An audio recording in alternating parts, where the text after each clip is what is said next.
What's going on, guys? I hope you guys are having a fantastic Super Bowl Sunday. This is going to be a big day for a lot of people, a lot of tradition. I didn't really grow up watching football with my family or my dad, so it's not really as much tradition for me, but it doesn't mean I don't understand how big of a deal it is. And just a time for everybody to tune in together, all watching the same thing. It's pretty amazing. Anyways, let's go ahead and get into this topic. When is the right time to sell your Pokemon cards? Should you be selling your Pokemon cards? So many variables to this. This was a question kind of formatted in a very broad phrasing in one of my comments. And I've had a couple comments like these, but so often on YouTube, you see people pumping products, talking about investing in the market and buy, and moon and stonks and chasing. And you know what? I don't think we talk enough about actually liquidating your collection, getting rid of your collection, and how all that really works out. So, and when there is really a good time for it. When should you be pulling the trigger on making a sale? When's a good time to gauge the value you're getting back on an item, in terms of how long you've held it or what it was worth when you bought it?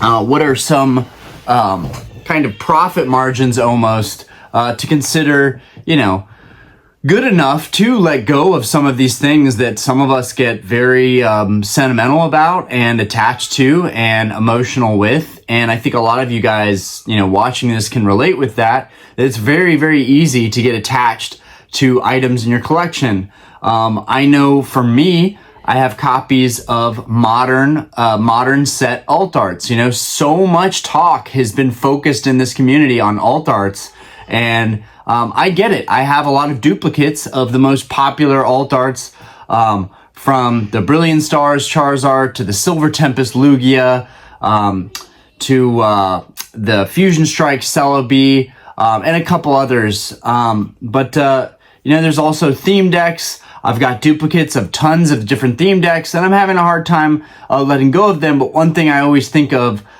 is, what did I pay for this? How long have I held on to it?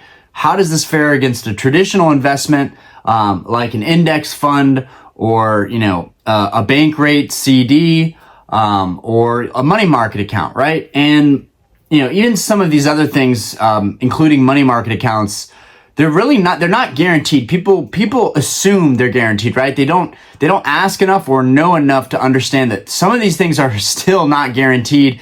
Index funds, still not guaranteed. If the market takes a dump, index fund or not, it's irrelevant. You are taking a dump with the market as well. That sounds funny. You are taking a dump with the market as well. And the same thing can happen in Pokemon. No matter how good the product is, if something really catastrophic happens, this is something that my partner, my fiance, likes to remind me of all the time is, Ryan, what if there's a massive recession? Which we were kind of in a recession already, I think. But I mean, we're talking like Great Depression type stuff. We're talking about a massive, 2008 housing crisis recession. We're talking people really, really struggling out there, and people to that effect are struggling out there right now. But she was bringing up, what if, things get desperate? Who's going to want your Pokemon cards? And that's something that, I don't really like to hear, because I do put a lot of money into this hobby. I put a lot of trust, a lot of faith into it. I also do enjoy buying Pokemon products. So it's also kind of a jaded, biased opinion of just like, well, I like this stuff, so I don't really care what happens value-wise. Now, I do want to say I may or may not be interrupted in this video by noise coming from within this household. You guys know, many of you that have followed this channel, I bring this up a lot because I do think it's important to note for people that want uninterrupted content. You are not going to get that on this channel. You are going to hear dogs barking. We have a lot of dogs. You are going to hear children playing around. We have a 2-year-old. And what is it? The terrible twos is a thing. And then you also may hear my wife yelling or shouting at the dogs, or cooking in the kitchen, cleaning pots and pans, doing stuff vacuuming, the laundry going, dishwasher going. There's always going to be stuff going on in our household. I bring that up real quick just to say that, I appreciate you guys who watch despite that. A lot of you probably can relate, probably have families, probably go through similar stuff like this. And sometimes I even think it's amazing how much I've accomplished on this channel. That I've pushed through every little obstacle instead of like cutting stuff out or tossing my videos out and just been like, no, it's ruined because there was noise in the background. It's very easy to get thrown off when you're making content. I think anybody with a family that does make content and it is a little loud in their household, they can kind of imagine what I go through. But at the same time, I am a family man. This stuff's going to go on. Anyways, okay. Getting back into it. Something that I do think a lot of you should think about real quick is, what if something were to happen? Is your collection so big that it would be really, really difficult for you to get rid of a lot of your stuff?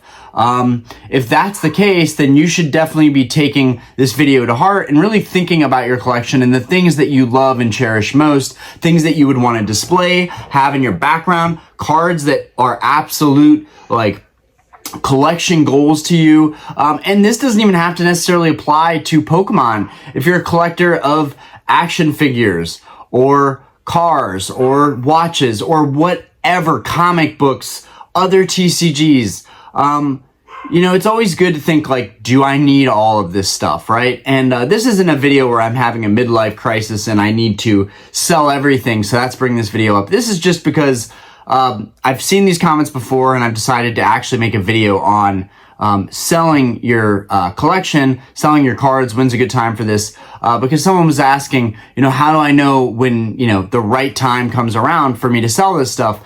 And I think it's really hard for anybody to tell you sell now or buy now. Okay, that's not what this video is about. This video is really just kind of casually going into the different variables and metrics that make selling certain products, cards, worthwhile. So, again, what she brought up, what if everything, dumps and goes to zero? It's kind of hard for that to happen with Pokemon cards. I'd imagine with all the high-end collectors that I talk to and have the pleasure of, chatting back and forth with, it seems like there is an undertow of, behavior and buying going on in the market for high-end cards. And once all of the highest high-end cards and grail cards get bought out by the most die-hard enthusiasts, they're going to look to the next option. The next best option in that case would be PSA 9. And then if all the PSA 9s somehow dried up in the coming years, you guessed it, the next best option for people would be PSA 8, right? So there's a finite number of a lot of these cards, especially the cards that I collect in particular, out there. But there's, even with the high populations of modern alt arts, there's a finite number of these cards out there, right?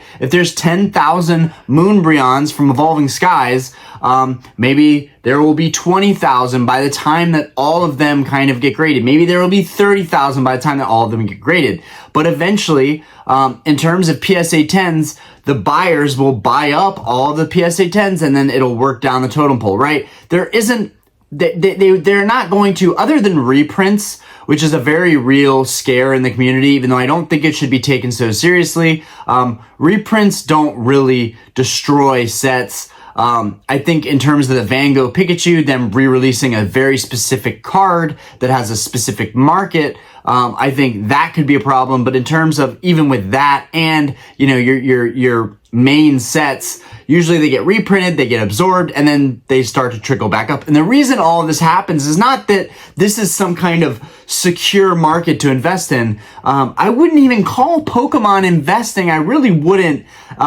Even though I like to think of it that way a lot of times, I'm more and more getting tired of throwing around investment terminology with Pokemon cards because it's really more of a commodity. It's more of a commodity that is just finite than it is an investment, right? There's only so many cards out there, which is what makes it so enticing and interesting to me to put money in. But you also have to have the demand to follow that. You really, really need the demand to follow that. Without that demand, it's pointless if there's only 100 of a certain card out there. If nobody cares about it enough to pay that premium, and the diehard collectors that are out there already have their collection goals, then where are you finding your buyers for these high-end cards? That's when it's an issue. That's when people have to really worry, is, you know, when they have to find a buyer in a really bad economic crisis. People just aren't going to be focused on buying Pokemon cards. And even if you buy up and take the opportunity to buy cards when others aren't, you're going to have to sit on that stuff for a really long time. Anyways, getting a little off topic here, even though I think all this stuff is somewhat intermingled. When's a good time to sell your cards, products? So one way that I usually give advice is I think about my own actions, my own experiences, even though they may not always be the best examples. But take theme decks, for example. I only got back into collecting a couple years ago. Well, we'll go into theme decks in a minute, okay? Let me just put this out there as the main point. If you've been collecting Pokemon for the entirety of your life, right? Ever since you got into the hobby and you never left it. And there are very few people, I think, that stuck with this hobby for forever. And it's not because they didn't like it. It's not because they didn't see a value in it. It's not because they didn't love trading cards truly deep down in their heart of hearts. You know, even if you love this stuff, there are other priorities. You go to school, you start doing sports maybe, you meet girls, you go out, you have a social life, you have friends, you're doing stuff, you're spending your money on other stuff, you need your first car. Sometimes these things are going to end up prioritizing over collecting cards. But if you were so fortunate enough, especially in this market today, which is so inflated still in my opinion, if you're fortunate enough to be collecting cards for a very long time, then you are the ideal candidate to be selling their cards right now, right? If you are digging up your collection from the deep dark pits of the attic in the garages and basements, what have you, then you are again another great candidate. So either you've been collecting a long time or you recently fell into a very big collection and you have no attachment for it, or you've collected your cards from your childhood and you would rather have the money right now, right? This is a conversation for, you know, more of the average person that might be into collecting 1 foot in, 1 foot out, or just doesn't want to get wrapped up in collecting so much that they have all of their money invested. And now they're thinking, you know, should I be selling this stuff? So the mass majority of people probably got in the last couple of years. That's when I think a lot of people got back into this hobby, when it was becoming socially really pushed, not just socially acceptable, but socially fantasized, socially pumped, like influencers and celebrities and everyone and their mother wanting Pokemon cards, kind of like it was the Pokemania of 1999. When that was going on, I think it was, you know, that was more than likely when most people were getting back into this hobby. And so if you're not in that group and you've had cards for a very long time, then there's almost certainly value attached to what you've held on to. Unfortunately, a lot of vintage cards that are not first edition, a lot of vintage unlimited cards, they're not worth all that much, but there's still money there. But if you had collection as a kid, or you've been collecting for a long time and you've got binders full of first edition cards that you never really considered selling, this might be a really, really good time to consider selling if you do want to cash out. The reason I say this is because Pokemon got so popular the last couple of years, and it really pumped it up to all-time highs. And even since then, prices have really come down a lot on a lot of great cards, but they're still pretty high up there in comparison to the last, 5 years prior to that, right? This hobby was kind of, in my opinion, from the Pokemon hype dying down, 99, 2000, all the way up to 2016, I would say, it was a very, very, very slow growth, very logistical. I don't think ever in that time period you had massive spikes of value. I don't think you had massive spikes of value. You might have some outliers, some cards here or there, some trophy cards that sold for a lot of money, first edition Charizards maybe that sold for a lot of money here and there. But for the most part, Grail cards mostly were the ones that were doing maybe pretty high numbers over average, sales. But I think for the most part, Pokemon cards just really weren't worth that much up to 2016. And that's where I think things started to heat up, cooled down a little bit, and then came back 2018, 2019, 2020. That's when things got really, really crazy in the hobby. And that's when the mass majority of people probably got into the hobby, myself included. So if you've been collecting for a long time, you have a lot of this stuff, you have to think, what was my cost basis, right? When I was collecting these cards, was I collecting cards? Because I have, a lot of friends that have collected for a long time, that I've met in this community, that have, been buying and kind of accumulating cards just because they just wanted to. They liked the artworks. And they were buying, first editions, all kinds of Grail cards and first editions for, 20, 30 bucks, 15 bucks, like just ridiculously low prices. And even now are not selling anything or have considered it or have asked me, do you think I should sell these cards? And I almost always tell them, because of your cost basis, absolutely. Don't be so greedy where you're going to sit on this stuff because you think it's going to infinity. If you just like it and it's been with you so long that you don't see a point to get rid of it, right? There's nothing better than having a collection built up of, low cost basis cards. There's just nothing better than that. When I find amazing cards these days for a cheap price, even if I can make something on those cards, it's really hard for me to let go of them because the price was so good. So I know that a lot of people are going to say, well, Ryan, some of the whole adventure of collecting is finding these really good deals. So it's kind of hard to let go of stuff when you find a really good deal on it. But at the same time, don't be greedy. Know when there's a really good margin on this stuff. I don't want to say profit margin on this stuff because it kind of makes it sound more corporate, and this is just fun. It's a hobby. It's, we're collecting, we're having a good time. And I think a lot of us aren't really so much thinking about the money side of it or the investment side of it or, how much profit we're going to gain on it. I mean, realistically, I don't think a lot of us are banking massive profits on Pokemon. There are going to be people out there that are like, no, my sealed collection is going to go to the moon. I'm right there with you, fam. I hope our sealed collection goes to the moon, but I'm also very skeptical, rational, and realistic. And I want to be as transparent and genuine on this channel. And I can't do that if I'm telling you guys that everything is going to work out no matter what you buy in this hobby.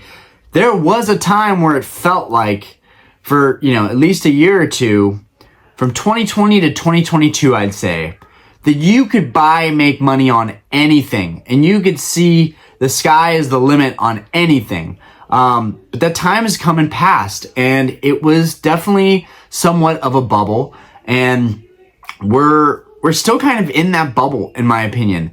Am I still buying cards in the bubble that I think is still here? Yes, I'm still buying cards. I love this hobby. I like collecting. I like taking my collection to the next level, whether it's theme decks or the Game Boy games or modern booster boxes, modern alt arts, empty vintage booster boxes, Grail cards, vintage Grail cards. I like it all, and I'm continuing to collect it all. I've really slowed down on pretty much everything other than Grail cards. That's really become my main thing, and that's dangerous because, we really don't know what's going to happen in the market overall. And, it's kind of irresponsible for me to be buying all these high-end cards, but I'm just telling myself, you know what? I'm going to be in this for the long haul. It's kind of irrelevant. And if there are masses of people thinking that way, who knows? We could just keep seeing prices climb on stuff. But I do want to say, guys, don't be greedy. If you've accumulated an awesome collection and there's really a dozen cards out of your binders or shoe boxes full of cards that you really, really want and would display and appreciate on a day-to-day basis, or you start a channel and you want to put some stuff in your background, have that stuff and maybe trim the rest. It's a very painful thing, but it almost feels like a weight that gets lifted off your shoulders when you trim down your collection. It really feels very good.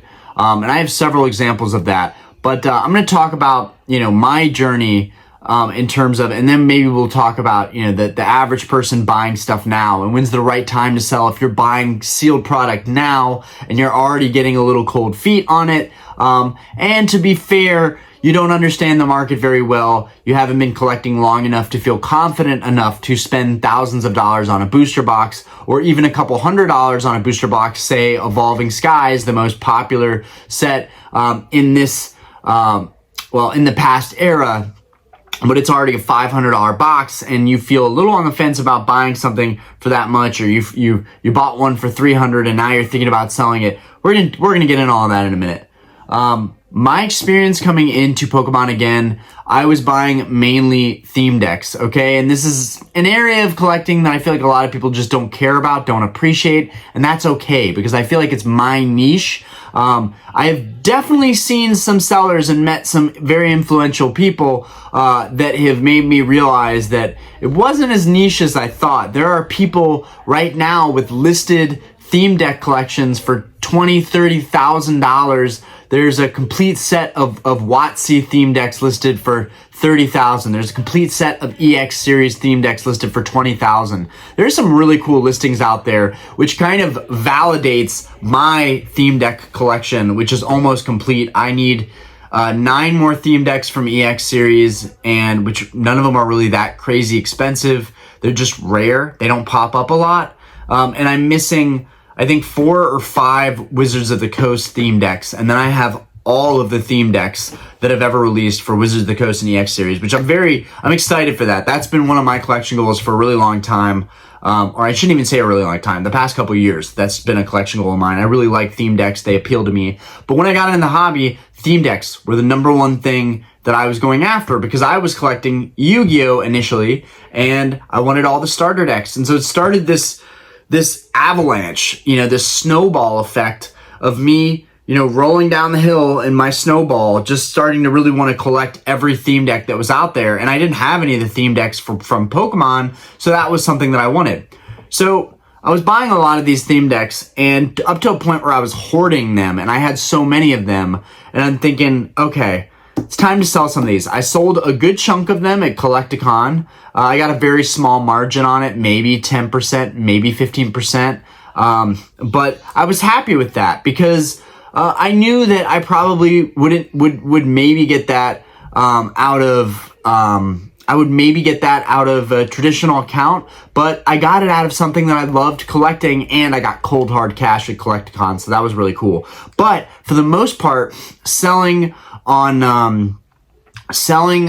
Mercari and eBay, I have found really incredible margins on, from even with a pretty high cost basis on some of the theme decks that I bought the past couple of years, even in the bubble, in the boom, I've made pretty good little margins on my theme deck selling. I'll buy used theme decks, a year or two back for $70, $80, and I'll end up selling them. Most of the ones that went for better margins were mint condition, but they weren't sealed, guys. They were not sealed. This wasn't like I was somehow finding hidden treasure of sealed product everywhere that was vintage. No, I was buying open decks, and I would package them nicely, and I would put them in a little team bag. I'd have the deck in a little team bag, and I would do things that the sellers that sold them to me were not doing. I would put the holo card in a top loader. I would have it all packaged nicely together. I would ship it packaged nicely together, and I would pretty much double my money. No cap. I would double my money on all of those decks. Now, I started selling theme decks primarily on Mercari, and I became a known shop on Mercari for selling theme decks. And now I get a theme deck sale at least once every week or 2 weeks. It's gotten a little bit slower since the whole Pokemon boom. I bring up the boom because it really was a boom. I was selling stuff every week.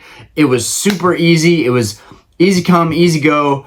And I never really had any issues. I didn't have anything sit that long, and currently I think I have 20 theme decks listed on my Mercari, and there's offers for them every other day. They're a little bit too low for me to accept in a lot of cases after fees, but there's definitely interest there. It's really just a waiting game for me at this point. I've built up my reputation. It's easy to sell this stuff, but I kind of knew early on that I was going to be constantly just buying stuff, accumulating it, and selling it. Now, for me, a time that I'm comfortable with sitting on an item is about 3 months. 3 months is about the time I'm comfortable to sit on a lot of the theme decks that I sold because, I don't know. The first month goes by, you get a couple bites, nobody is too serious. You know, the second month goes by, you're buying other stuff, you're like, okay, I really need some money coming in. And then the third month, I'm like, I need this to go. I've been sitting on it for a quarter of the year.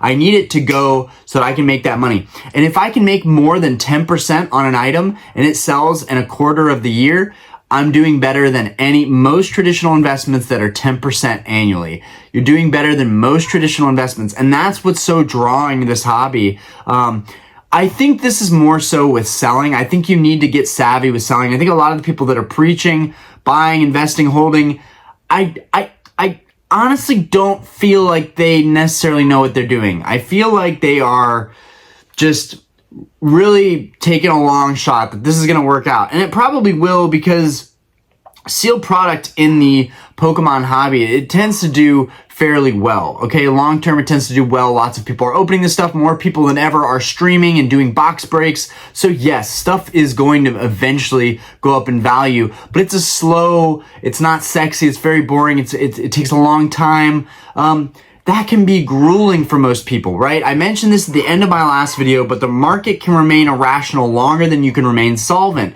What that means in layman's terms is the market can fluctuate and be volatile, and it doesn't care about you longer than you can actually keep your money safe and not lose it, right? So when you have all your money wrapped up in this stuff, like I said, you know, by month 3, I'm getting nervous. I'm like, I need to get rid of this because I can't afford to sit on stuff for years on end and have that tied up.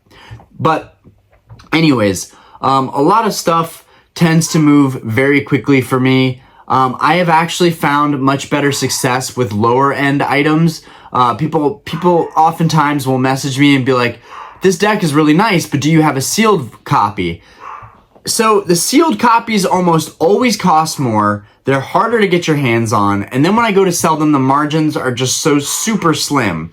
So I actually look for good condition boxes, decks that are complete, that have everything, even if they're roughed up, but the hollow, everything is in really good condition. This is some of the best plays that I've ever made. I once bought a box with like 25 theme decks in it at $20 a piece per theme deck.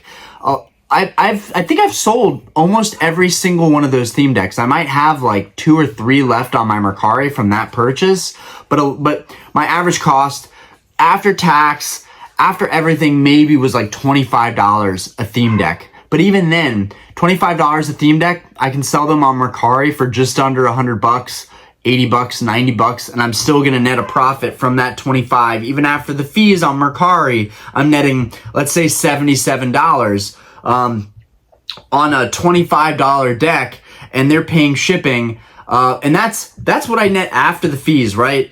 That's actually tripling my money from 25 to 77. And I make this point all the time to my fiance that, like, I've done very well in this hobby. There are plenty of things that I'm sitting on, that I'm absorbing, it's a sunk cost, so to speak, especially with my collection goals, like this Crystal Charizard being the biggest talking point probably of my collection, but also in my relationship, it's like, well, you spent $11,000 on this card. You know, that was, a lot of money. It was, we could have used that money to do a lot of different things. But even for stuff like that, it is a sunk cost, but at the same time, I bought it for $11. I didn't pay taxes on it. It went through the vault. I paid a $50 withdrawal fee. Okay. That card's market is $12,000. If I send it to the vault, I could literally net $1,000 on that card, putting it up. Now, that's not great. That's more like a 9%, 10% margin on that card, which it's so much money to spend for that little margin. But most people, that's if I sold it for market. No one is selling, no one's making it easy to get a PSA 10 Crystal Zard, right? That goes for all the grails out there. You will constantly see them overpriced because people don't really want to let go of them and know that they will be hard to find, and they're probably somewhat attached to grail cards like that. That Crystal Charizard you will commonly see on eBay in a PSA 10 for 15 to 20 grand. And I honestly don't even know if there's one up there for 15. It might be just they're all set around 20 grand or 18 grand, something like that. But cards like that are huge sunk costs that really, really make it hard for me to continue selling stuff because I'm like, well, I just wrapped up $11,000 in one card. So it's not really a great example to talk about the high-end stuff. I am trying to break into that market, but even with the sales that I have currently listed, I have a Gold Star Kyogre and a Crystal Lugia. It's not going great. I am definitely learning the hard way that I'm going to have to sit on this stuff. And you know what? We're in the first month of having this stuff. I'm going to give it, just like I do with all my stuff, until I start to really drop it and realize that this is not selling. I'm going to give it 3 months. Because if I sell those cards within 3 months and can net 10% in 3 months, that is a quarter of the time it would take me to get 10% from a traditional investment. Now, these things do take a little bit of work, but this is the sexy part. This is the fun part. This is the risky, gotta risk it to get the biscuit part of this hobby. It's not investing in sealed product. That could take a lifetime. It is slow. It is the long road to appreciation, and it probably will work out. I'm not saying it's not going to work out, but if you're impatient like I am, and you want results, you want instant gratification like that, you're going to have to get very well versed on this hobby and learn your stuff, and learn to not be greedy. Learn to take 10% on an item. I see so many people, myself included, I am guilty of this as well. You can call me out about my eBay listings. I price stuff high when I really don't want to get rid of it. But when I want to get rid of something and sell it quickly, like lickety split quick, when I want to get rid of something like that, I really go for I'll take 10% on this and we're good. Now that's not including the eBay fee. So typically it's around 25%, which is why you see a bit of an upcharge when you're looking at items on eBay from auctions versus buy it nows. Usually the auctions are going to go for a lot less, and the buy it now stuff, I'm sorry about the dogs. I don't know what they're barking at right now, but we have to account for eBay fees, and the eBay vault is really helping with this stuff, but we have to account. Guys, quiet! That seemed to do the trick. That might have done the trick to get my dogs to finally stop. Nope, they're back to yapping. Okay. Oh man. As you guys can see, it can be very difficult to make content and stay on track here. I'm trying to wrap things up here. But just don't be greedy, okay? But when you have to account for the 13% fee from eBay, if you're not using the eBay vault, which a lot of smaller items are not going to be eligible for the vault, you've got to account for that 13%. So know this when you're selling online, that all these platforms are going to want a percent. It's the same thing with Mercari. It's like 13%. So you have to account for that fee. And then you want to tack on your gain on top of that, 5%, 10%, even 5% in 3 months. It's not terrible. It's your money is doing something. My Goldman Sachs account gets, I want to say 4.5% over the year, but that's broken down by 12 months. So you're getting nothing really per month. If you have a ton of money tied up in that and it's sitting and it's risk-free, you're getting a nice chunk of change. You're getting a couple $100s on a couple $10,000 that you have in there each month, even with that 4.4% broken down by 12 months. But we're talking about making a margin quick. We're talking about making money quickly, or just not losing your money, right? I think a lot of people are also equally concerned with not making money, but not losing money. And it makes it really hard when these selling platforms have that 13% fee. It makes it hard to not lose your money. Even if you're posting stuff for Breakeven, you're losing 13% on your Breakeven. So, I think most people in this hobby that got in and wanted to quickly get out when they realized that this is a fad, I don't really want to do this, I'm burnt out, I've opened too much money on packs, I'm losing all my money. When people want to get in and get out, that's where I see most of the people affecting the market bearishly, because they want to get in and get out. And that messes things up, because most people are just going to buy something and then take a 13% hit on it just to get their money out. It's terrible to see that. But I think a lot of that is happening in this hobby right now. People get burnt out, they get tired, their priorities change, their goals in life change. And my goals are very different from a lot of people's goals because of the situational thing, right? I am done with college. I have a steady job. I have a family. I have most of the things that I've hoped and dreamed for in life. Most of them I've accomplished and I'm happy with. So Pokemon it's become one of my main focuses. And I make content about it. I have a YouTube that's the foundation of it is Pokemon. So yeah, I'm going to be really immersed into this hobby. That's not going to be the mass majority of people. So this video is more geared towards the mass majority of the people that are trying to figure out what to do with their collection, when they should sell it. So don't be greedy. Know when to take a profit on some of this stuff. You know, I sold 2 theme decks, a Sabrina deck and a Blaine's theme deck from Gym Challenge. Those are some of the most sought after Gym Challenge theme decks. And they've gotten a little too expensive for me to want to flip or buy and sell anymore. Unless I saw a good deal on one or a great auction on one.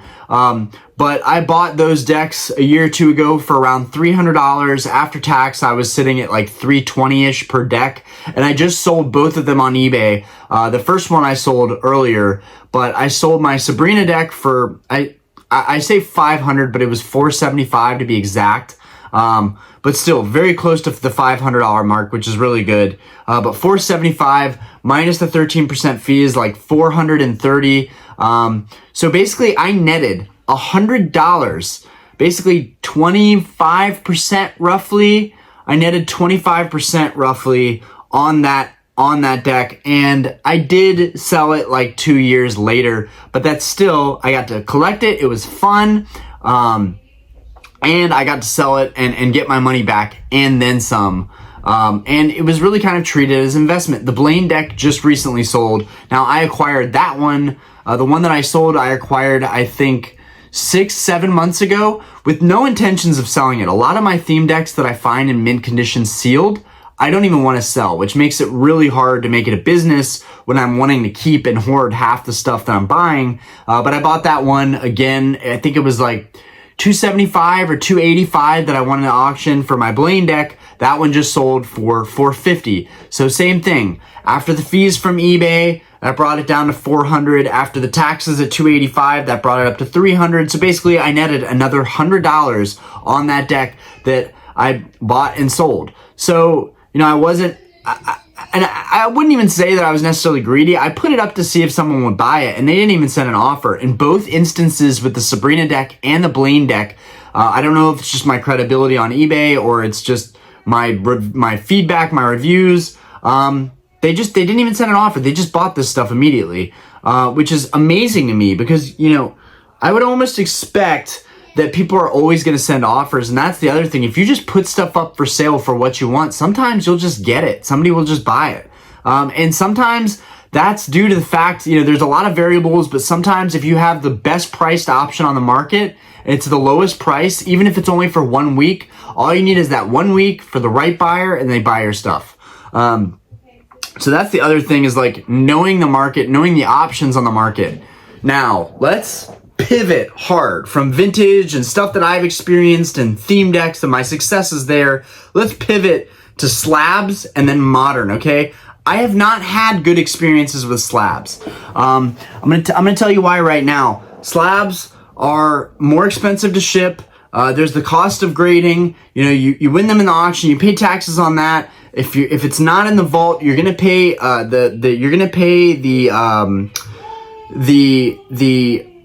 the seller fee on eBay. I don't know, it just doesn't work for me. But selling cards raw, most of them under $20, that has worked really, really well for me. I can ship it in a 60-cent envelope.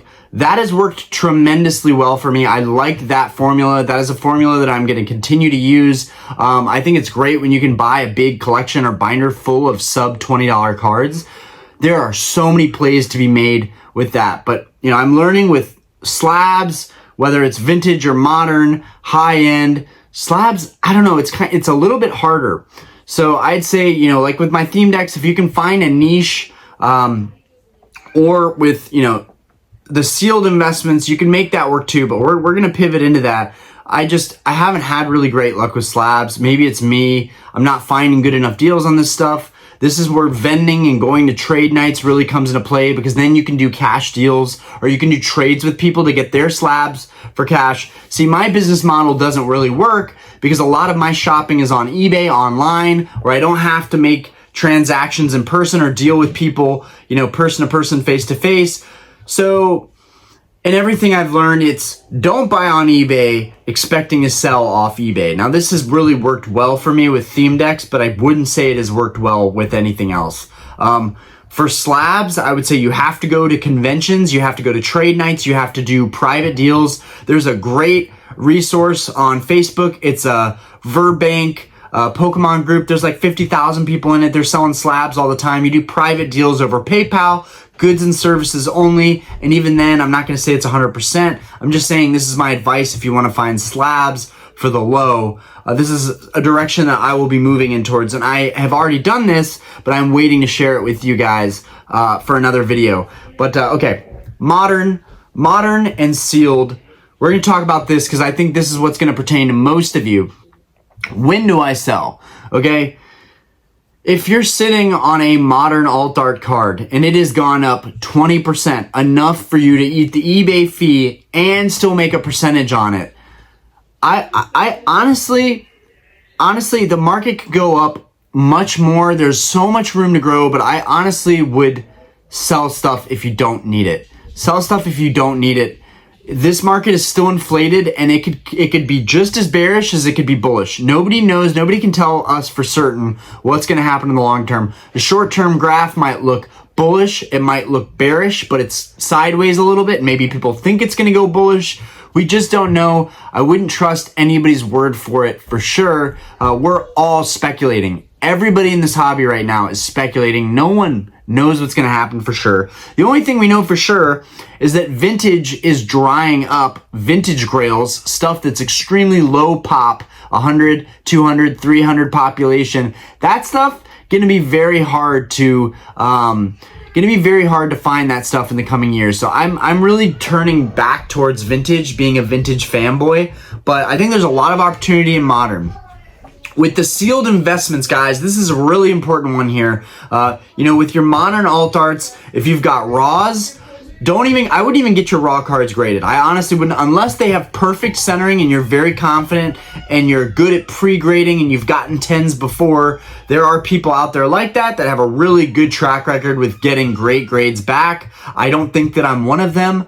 But if you're really confident in yourself and you've been grading for a while, a lot of plays to be made there. By all means, go for it. But for me personally, and what I saw when I was at the Charlotte Collecticon was all the vendors wanted raw cards. They really didn't want your slabs. They didn't want to deal with the extra space or the extra weight. For example, okay, this is just 5 cards. We've got 3 CGC slabs and 2 PSA slabs. Look how much that takes up. This is that's 5 cards slabbed.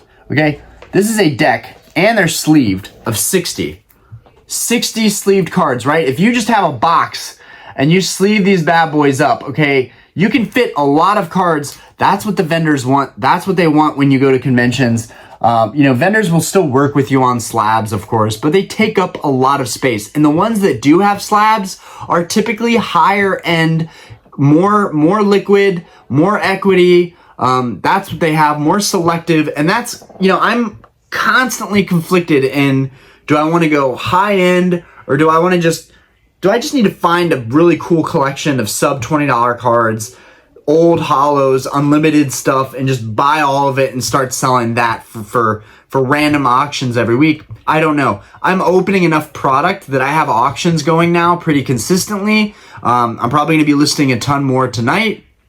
But it's if you have alt arts that you've been collecting and you can still make something on them, maybe it's a good time to consider selling them. We just don't know what the market's going to do on a lot of these cards. If you have bought at the top and they've come down, then obviously don't sell. Don't sell here. It's better late than never. I talked about this with the Van Gogh Pikachu, that I think it could become like a $25, $30 card, maybe 50 is a more accurate estimate.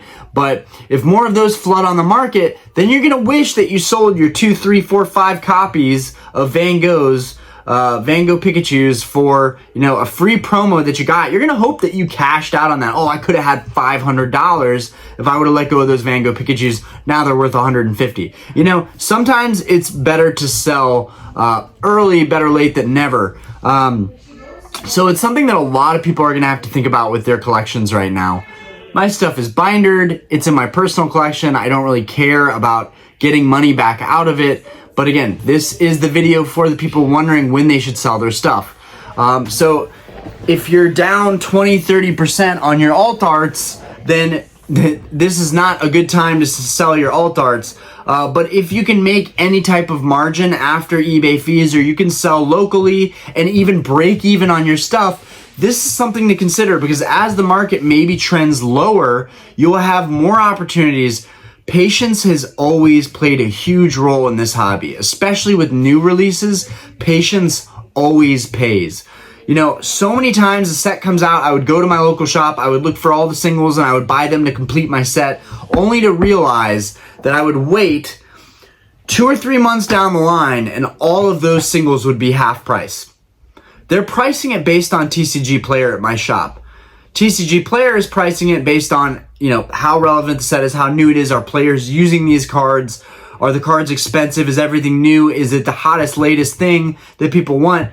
That is not when you want to buy these cards. You want to buy them when people aren't thinking about it, when it's less relevant, when the opportunity really, you know, arises for you to get a good deal on this stuff, to buy, you know, trainer galleries or just nice full arts for $1, $2, $3, and then sell those for $5 to $7, you know, or sell the trainer galleries for $2 to $3 if you can pick them up for $1 or $2. You know, I don't know. There are a lot of plays to be made in Modern, but it's about timing. Now, let's get into Sealed. We're going to talk about Sealed. I know I'm rambling. I'm not even sure half of it makes sense. Hopefully you guys can understand what I'm getting at here.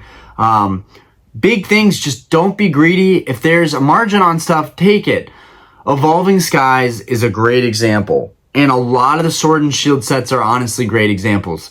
If you had a good hookup with your local shops, which, to be honest, a lot of game shops were not really helping the community. A lot of them were just as bad as scalpers, asking for $140, $150 a booster box right when these sets came out. It was kind of ridiculous and shocking to me, but, you know, we're counting on these shops, you know, to help the hobby and help us out with, you know, acquiring our new investments or our new collection pieces or to put on display. And here we are paying the price of them, which they are to this day now, right? Like most Sword and Shield sets are around $150 or more. And that's what they were asking for them when they first came out. Now, if you were able to get these sets for $90, $100 when they came out, which, believe it or not, $90 to $100 was a very fair price to pay on any of these boxes when they released. Some of them were going for below that because they could not get rid of Fusion Strike, Chilling Reign. I don't think this was an issue with Rebel Clash or Sword and Shield Base, but those are not really good sets. I'm surprised they did not dip majorly in value. Vivid Voltage was another one for a while. It's not like that now, right? All the prices have really risen on a lot of these. I've come to find that a lot of these sets have gone above what I thought they would be in the time that they have. But let's say you get these boxes for $90, $100. My best example, really my only great example of this is Lost Origin. I got a case of Lost Origin for $5.40 cash from someone locally. That was, I think, $90 roughly. Yeah, $90 roughly a box. If I can sell Lost Origin right now at $150, now this is not ideal, right? And I don't think this really works. If you are paying for the shipping, I don't think this works out very well, because from what I understand, I just shipped out an Evolutions booster box. I really didn't want to sell the Evolutions booster box, but again, I was trying not to be greedy. This is another great example because it's semi-modern, even though some people would call Evolutions vintage at this point. But I picked that box up for $700. I had to factor in the taxes on that, $760. And then I ended up selling it with a PSA 8 Charizard that I had. I think I sold all of that together for $950. eBay fees brought that down to like $840. So I had $760 to $840. Very, very slim margin. Plus the PSA 8 Charizard to that was think that was $80. So I don't even think I made anything. I might have actually lost. I think I lost like $20 on that Evolutions with the PSA 8 Evolutions Charizard sale. I think I lost a bit on that, but that's also a point to make that, you know, I don't know what's going to happen with the market, but I needed the money to put towards other stuff, but I was willing to take a $20 hit, better late than never, on that box, because there are so many of them still out there, and there's auctions for them every week. For all I know, the Evolutions box, and you know, maybe I was wrong. Maybe that box is going to shoot up. There have been some sales at $1,000 for an Evolutions box. They're few and far between, but maybe it jumps down to $600 in the next year. Maybe Evolutions kind of becomes a thing that people, again, don't care about so much, and it jumps back down, and I can buy back that box for less. Or maybe my local shop gets an Evolutions box, and I can pay cash and get a better deal on it and not pay the taxes on it like I did the first time from eBay. Buying products off eBay in general is sometimes not the best thing to do for like very specific cards that I go after. Great. But buying sealed products, I wish I would have bought a lot of that stuff more privately. I wish I would have waited till Collecticon to go and buy all the booster boxes for good deals there. They were giving out so many crazy deals on modern products, both alt arts and sealed booster boxes, right? But again, back to the Lost Origin, right? Sell at 150, bought at 90 cash, sell at 150. Buying for cash and selling on eBay is probably one of the best ways that you can make some money on this stuff, is apart from buying it on eBay and then selling it on eBay. That business model does not work well. I've done it before. It does not work that well. But so 90 tax, let's just call it $100 flat, 150 eBay fee. Let's take out $15 for the, well, 10% would be 15. Let's just take out $20. So that gets us to 130. So $30 on an original $90 purchase, right? $30 on a $90 purchase, that's 30% that you're getting on that. I should essentially sell all of my sealed products that have gone up like that, right? I should sell all of them. Now, I'm in it for the long haul, but my point here is, guys, if you have a closet of product and you're sitting on it and you're thinking, when is a good time to sell? I'm feeling antsy, like I might want to put the money into other things. There's nothing wrong with taking a modest gain on this stuff. There's nothing wrong with it. You don't have to wait 5 years to make 30, 40% on it. You can, but if you'd like to roll that money and then use that money to buy other things and make other flips, you can make infinite plays that continue to bring in money. A lot of talk right now is about investing. It's about long-term investing, buying products and sitting on them for a lifetime. And I just don't think people can do that, because back to that quote of the market can remain irrational longer than you can remain solvent. It's something that I think a lot about with my sealed investments. Evolving Skies is the peak prime example of this, okay, right? And then every Sun and Moon modern set, if you were buying Sun and Moon when it was dirt cheap, $100, $80 a box, if you're buying Sun and Moon when it was dirt cheap like that, you should be selling your Sun and Moon. You should be taking the money and running, honestly. But back to Evolving Skies, because it's our best example of a set that is really ran in a short term in a way that I don't even think it deserves to have ran. I think it's probably more of a $300 box, $350 maybe at the cap. $500 people are paying $500 for an Evolving Skies booster box. It's insanity. And I have a lot of friends and people I've talked to in the community that are like, oh, I sold all my Evolving Skies. Guys, a lot of people are just taking the money and running on Evolving Skies, and it's something that I'm considering too. 11 booster boxes. The highest I paid was $150 a box. If we add tax to that, it's even more than that. So let's just call it $170 a box. If I sell on eBay for $500, even after a 13% fee, that's $440 about. 170 to 440, that's 30, that's 230, another 40, that's $270 a box. That is over 100% return on a box like that. So many people are sitting on Evolving Skies out there. I wish I would have known better to invest in that set. But more and more in Pokemon, I think it's less about, I think these sets are the next ones that you should go after, and more about, we need to figure out what sets are the winner sets. What sets are number one? What sets are going to outperform all the other sets? There's pretty much, in my opinion, in Sun and Moon, it was Team Up. It was Team Up box.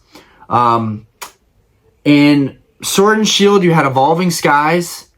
XY, I would say Evolutions or maybe Plasma Storm.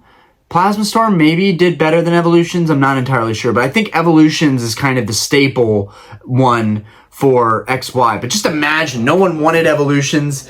You're buying Evolutions for $70, $80 a booster box. Even let's just say $90 a booster box. Oh my God, you can get $700 after the eBay fees. You're still netting $600 plus. Absolutely insane investment. But you were buying all those Evolutions boxes in 2016 to wait till 2024. Really, they were popping off by 2020, 2021. So 5-year hold, massive gains on that. That was the iconic staple set of that era, right? Instead of trying to invest in all of these sets, and like, all these sets have potential. Sure, they have potential. But we should be looking more at the sets that we think are true winners. And so, before I go off about 151, because I think 151 is the true winner of Scarlet and Violet. Actually, I'll just leave it there. 151 is the true winner of Scarlet and Violet. I'm going to stand by that. I think that it is the all-time ending set for Scarlet and Violet. I think that it's not popping off yet because there's product everywhere still.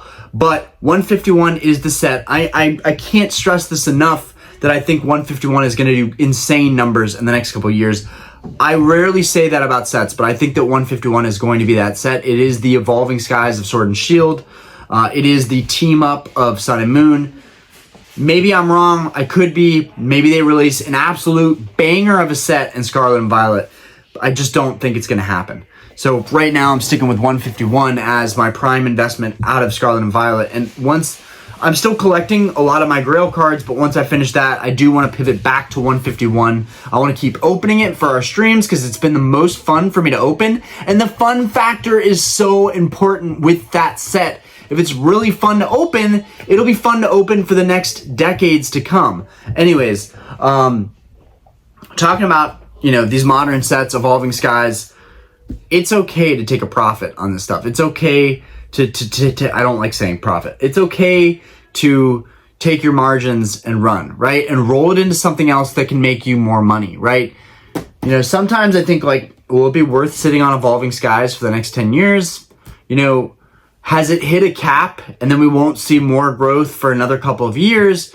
No one knows how this stuff works. That's why they're asking. And from experience, I can tell you that I think once you see 10 to 20% on something and you have the opportunity to roll it into something else, roll it into something else. Take that money, run, roll it into something else. I'm not trying to FOMO. I'm not trying to push FUD into the market or fear into the market, whatever. I'm trying to rationally tell people, if there's a profit on something and you want to take that profit, take it, go. No one's going to judge you for it. If I sold all of my sealed collection tomorrow, I hope you guys wouldn't judge me for it. It's just the margins are good and it makes sense. And I would like to get my 10 grand plus of sealed product that I initially put into it. I'd like to maybe get that money back, have it in a less risky account, or have that money liquid so that I can make other plays with it. No harm in that. Did I have any final points that I wanted to make? I know it's been a super long video, but this was a good topic to talk about. When is the right time, to sell your Pokemon cards, your products. I feel like am I missing one chain? I feel like I'm missing one chain. Are these links right? Yeah, I think the links are right. Okay. My OCD talking. Was there anything else that I had? I'm sure I had one more thing on my mind. Guys, let me know what you think about this topic. Let me know if you're considering selling your Pokemon cards or if there's other topics that you'd want to hear about that I can talk about passionately. I really enjoyed talking about when to sell your cards and know when your margins are good and know when to just say, hey, I made out. sometimes people are waiting so long, you know, for things to work out that they end up losing their opportunity. It just came to my mind. The opportunity cost. Yes. Now I can end this video on a proper note. The opportunity cost is very high on modern sealed collecting, right? You are sitting on this stuff potentially for years to really have it make some type of gain. So when you luck out and certain sets do well, you know, and you don't understand the rhyme or reason, that's okay. You don't have to understand the rhyme or reason. You take that profit and you roll it into something else. So that way you're not losing a huge opportunity cost in sitting on all that product. I think right now in this hobby, we are likely having an epidemic of people sitting on tons and tons of cards and singles and products. And like, I have like people just thinking, I have no idea what to do with all these cards. I think a lot of people who have done this have been buying so long and have no idea how to sell, haven't ever sold anything, and don't realize how much time it takes to actually sell cards. And maybe we'll talk about that in another video, but selling is not fun, right? It can be kind of pleasing. It can be, you know, a little fulfilling, but when you're selling stuff basically to make nothing, other than, you know, get credibility and get feedback, like a lot of time I'm selling for losses, and I know sellers can relate with this, and it's okay. It's a part of, you know, building up your brand and your online stores. But guys, just know that it's one thing to buy stuff and feel like you're investing in it. It's another thing to actually have to sell it and offload it and trust that you're not going to get scammed by the buyers. And, you know, it can be stressful packaging all that stuff, selling online. I was so stressed out when I first started using eBay. I did not want to start. I was comfortable with Mercari. I liked it. I was happy with it. I still think Mercari is better than eBay, but eBay has such a large global reach, and it has auctions, which if Mercari had auctions, that would be crazy dope.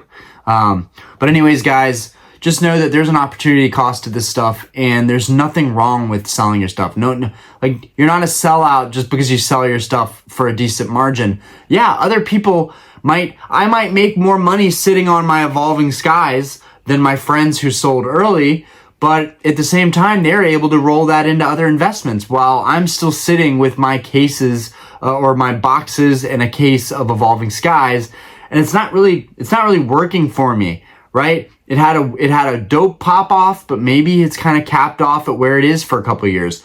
We'll see. I do think that Evolving Skies is inevitably going to be in $1,000 set. I just can't say whether it's going to be in 5 years, 10 years. You just never know. And that's the hard part with this stuff, is that you never know. Anyways, I'm going to let you guys go. This video has been an hour long. It has been a pleasure. I feel like we haven't had a good discussion topic rant like this in a minute. This is going to take me all night to upload. It might not even be up until tomorrow. But I'm trying to make better quality. That's why there's a better resolution and better focus. And all these things take time. Like now when I'm editing videos, they come out in cinematic mode. They take so much longer for me to upload. So I appreciate you guys supporting and being patient with me. And yeah, anyways, thanks for watching. Peace, guys. Let me know what you think about selling, when to sell. Feel free to add and contribute to this topic. Please contribute to the topic. Engage the videos. Anyways, peace out, guys.